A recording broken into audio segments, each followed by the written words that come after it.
बहुत से लोग ऐसे भी कहते हैं और करते भी हैं कि गया में एक बार पिंड दान कर आए फिर कोई अब श्राद्ध नहीं करना, क्योंकि अब गया में पिंड दान कर दिया है, हमारे पितृ मुक्त हो गए हैं, अब कोई श्राद्ध नहीं। 2012 में प्रयागराज में कुंभ लगा था।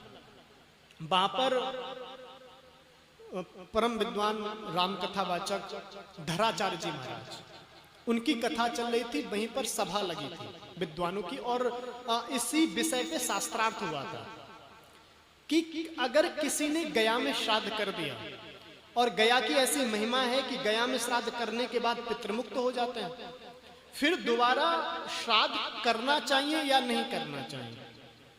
तो वैसे बहुत विचार परामर्श हुआ, सभी ने वेदों से, शास्त्रों से, उपनिषदों से प्रमाण दिया, और वहां पर यह बात निकल करके आई कि श्राद्ध तो आपको करना ही चाहिए, प्रति वर्ष आप श्राद्ध करें।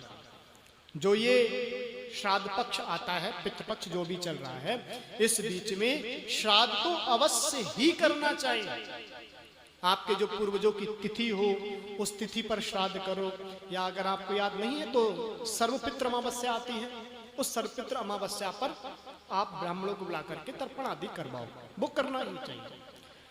अब जब हमने गया में श्राद्ध कर दिया या फिर हमारे पितृ मुक्त हो गए, तो हम श्राद्ध करेंगे भी तो हमारे पितरों को प्राप्त कैसे होगा, क्योंकि हमारे पितृ तो मुक्त हो चुके हैं, वो तो बैकुंठवासी हो गए हैं, गोलोक धाम के वासी हो गए हैं। तो श्राद्ध करने के बाद भी हमारे पितरों को फल मिलेगा कैसे? तो कहते हैं अगर आपके पितृ मुक्त हो गए हैं और मुक्त होने के बाद अगर आप श्राद्ध कर रहे हो, तो उस श्राद्ध का विशेष फल मिलता है। फिर वो श्राद्ध आपके पितरों को नहीं, पितृ मूल नारायणम, वो श्राद्ध सीधे नारायण को अर्पण होता है। नारायण को अर्पण होने के बाद वो श्राद्ध का और ज्यादा पुण्य मिलता है।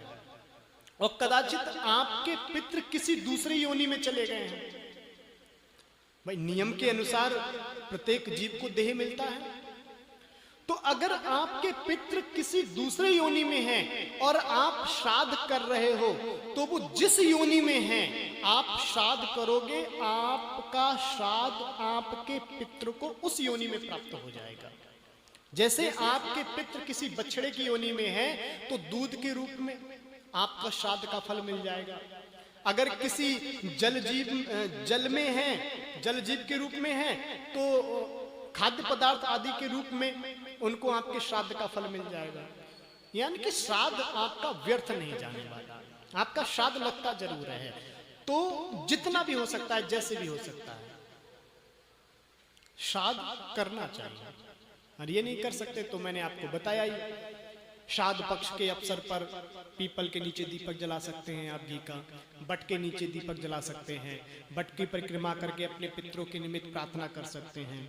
गौशाला में जा करके गाय के लिए हरा चारा है, रोटी है, गुड़ है आदि की व्यवस्था कर सकते हैं, क्योंकि इसमें भी पितृ पक्ष में पितरों का निवास होता है गैया में। मछलियों को आटा खिला सकते हैं, कछुओं को डाल सकते हैं, या स्वयं जाकर के गंगा जी में पितरों के निमित्त जल छोड़ सकते हैं। और अगर सामर्थ्यवान है तो श्राद्ध करिए, ब्राह्मणों को बुलाकर के विस्तार से कराइए, ब्राह्मणों को बुलाकर तर्पण आदि जो कराने हैं वो कराइए।